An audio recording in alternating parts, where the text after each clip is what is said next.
घूंटों को थामे नहीं बैठा पृथ्वी पर।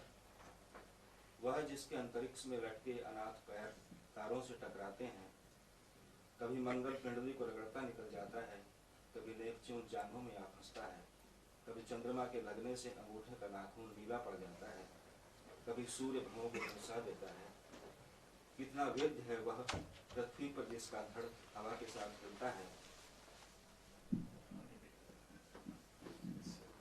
सुनाई दे रहा होगा शुरू करिए। सुनाई दे रहा है पर प्रभाव वैसा नहीं। गड़े जमे घूंटों को थामे नहीं बैठा पृथ्वी पर।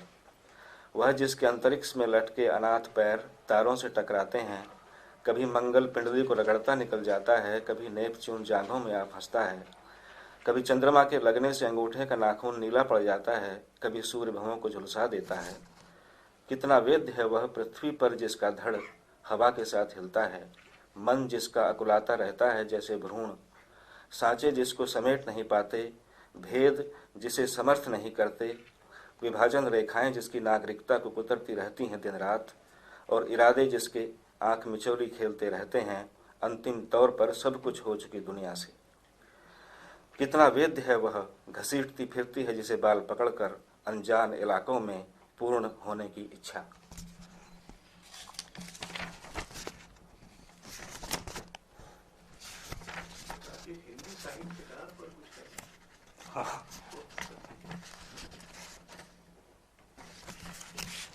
आप जो नहीं वो ये सुना दे।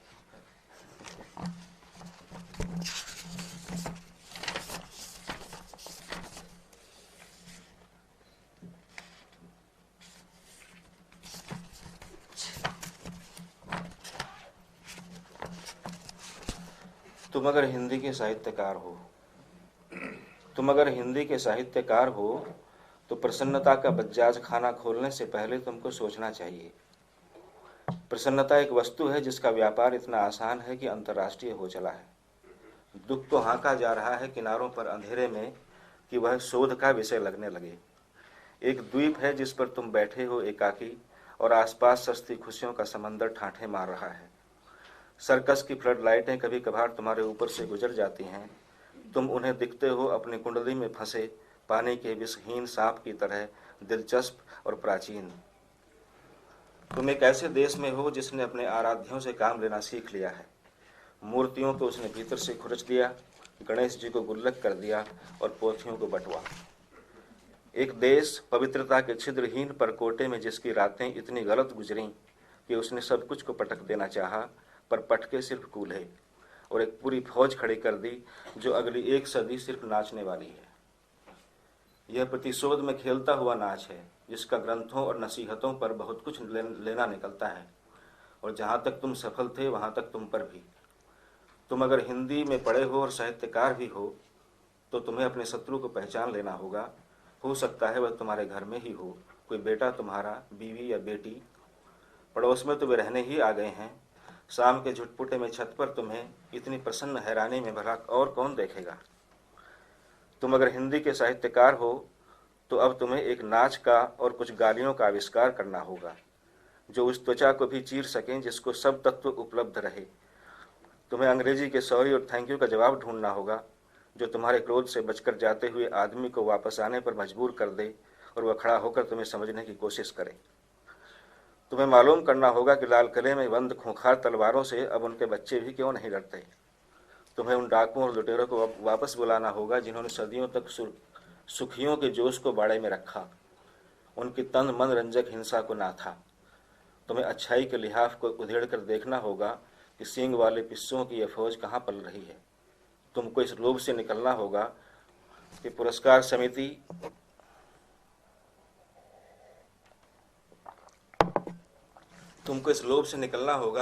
समिति तुम्हारे नमस्कार, नमो नमः, कृपया, कृपा करें, क्षमा चाहता हूँ और जीने दें बराए मेहरबानी को भी गिनेगी जब गिनने बैठेगी तुम्हारी कामयाबियों को।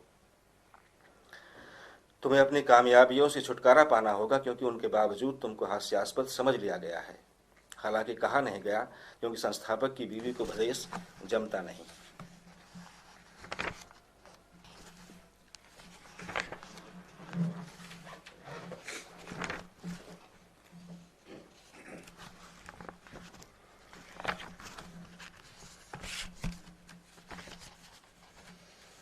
शहर शामली। शामली एक शहर है इधर सहारनपुर जाते हुए दिल्ली रोड पे। न तुम यहाँ आ सकते हो न तुम यहाँ से जा सकते हो, मैं हूँ शहर शामली, दिल्ली रोड, उत्तर प्रदेश। होता क्या है बाबू कि जितना तुम समझते हो चीज़ें उससे ज़्यादा जानती हैं। मतलब कि मैं भी एक चीज़ हूँ और मैं कहता हूँ कि अब बस। वहाँ जाम बहुत लगता रहता है। सकारात्मक सोच के बाद भी सोचने के लिए काफ़ी कुछ बच जाता है। और मैं तुम्हें बताता हूँ कि मसलन क्या। मसलन मैं और तुम्हारे अलावा और ये सब इतने सारे, ये सिर, ये पैर, ये सड़कें, ये ट्रक, ये कारें, ये कुत्ते, ये दुकानें और ये जगह जहाँ तुम दिल्ली से आकर अटक जाते हो, और जहाँ एक चूहे के घुसने की भी जगह बची नहीं, और जहाँ तुम अपनी नई कार और नई सफलता को ठेले जा रहे हो। तुम कहते हो कि देखो जाम हो गया, कोई न आ रहा है न कोई जा रहा है, सब खड़े हैं और ट्रैफिक पुलिस का सिपाही अधमरे दिलचट्टे की तरह छटपटा रहा है। पर मैं कहूँगा कि यह तुम्हारी अकल का अंत है। खुशियों के घटाटोप में और चलते ही चलते, खुशियों के घटाटोप में और चलते ही चलते चले जाने की धुन में, किसी भी कीमत हार कर न बैठने की जिद में और किस्म किस्म के डरों और आशंकाओं में ये हो जाता है। देखो, खाने वाले मुंह रोज बढ़ रहे हैं और हंसने वाला रोज एक कम हो जाता है। ऐसे में ऐ बाबू बेशर्म, हमारे भी बारे में कुछ सोचो। हम जो तुम्हारे छोटे छोटे शहर हैं, दिल्ली, कलकत्ता या बम्बई रोड पर कहीं तुम्हारी ट्रेनों, बसों और कारों की खिड़कियों से झांकते कभी कभी। सुनो, तुम अपनी नई फैक्ट्री किसी भूखी बंजर जमीन पर जाकर क्यों नहीं लगाते बे?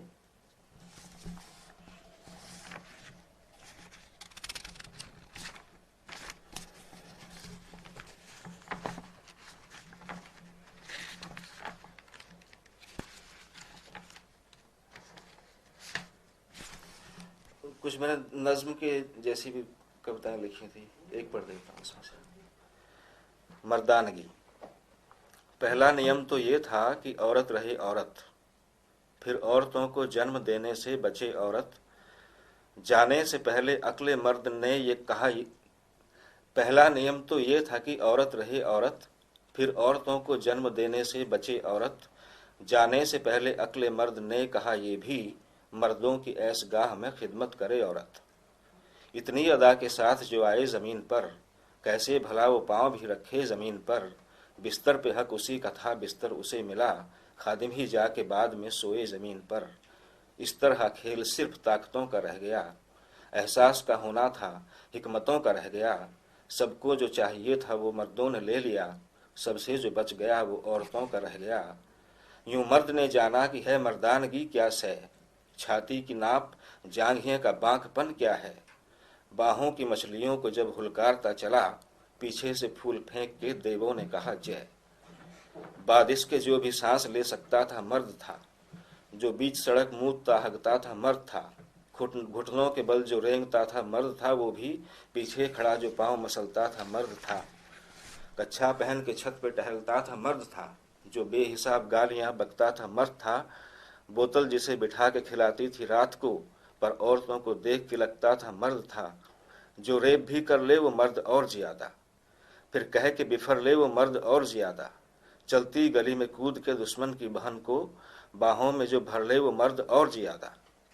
मर्दानगी को थाम के बीमार चल पड़े, बूढ़े जवान ना किसो लाचार चल पड़े।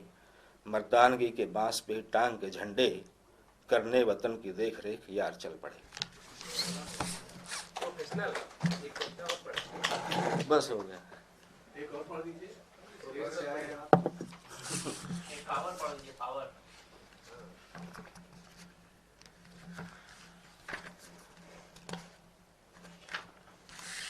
Power point. पावर गली गली थी, छज्जे पे भी खड़ी थी, छत पे लगा के आला घर घर में झांकती थी। पावर का था विधाला, पावर की थी पढ़ाई, टीचर भी किया करता पावर की ही बड़ाई। पावर के ही सबक फिर माँ बाप ने रटाए, पावर का पेन लाए पावर की रोशनाई। पावर के 4 पहिए, पावर के 8 बाजू, पावर के हाथ में था इंसाफ का तराजू। पावर ने जिसे चाहा आकाश में उछाला, पावर ने जिसे चाहा मारा पटक के ताजू। पावर ने गले जिसके जयमाल डाल दी हो, दुनिया में घूमता है दामाद की तरह वो, ससुराल हर शहर में, दुल्हन हर एक घर में, हर द्वार पर ठहर कर कहता है जी उठो तो। पावर के सर पे पावर, पावर के तले पावर, है और क्या जमाना, हायरार्की ये पावर। पावर की सीढ़ियों से कुछ हाँपते गए थे, आए हैं जब से वापस, फिरते हैं लिए पावर। पावर ने सबको बोला जाओ दिखा के पावर, सब दौड़ पड़े घर से लाए उठा के पावर। थी जिसके पास जैसी नुक्कड़ पे लाज रख दी, फिर शहर भर ने देखी मोटर में जाके पावर। पूछा पावर जिसे न भाए, फिरता वो सर झुकाए, पूछो पता ठिकाना वो जाने क्या बताए। जी मैं जी हाँ जी ना जी ऐसे जी क्या पता जी, ऐसे डफर को पावर खुद ही न मुँह लगाए। पावर में एक कमी थी, तन्हाई से डरती थी, चलती थी झुंड लेकर जब घर से निकलती थी, फिर बोलती थी ऊंचा ज्यों सामने बहरे हों, और साथ में छिपाकर हथियार भी रखती थी। पावर को चाहिए थी थोड़ी सी और पावर, रहती है अधूरी ही पावर बतौर पावर। हमको तो कनखियों से खामोश कर देती है, पावर के लिए नचती पर ठौर ठौर पावर।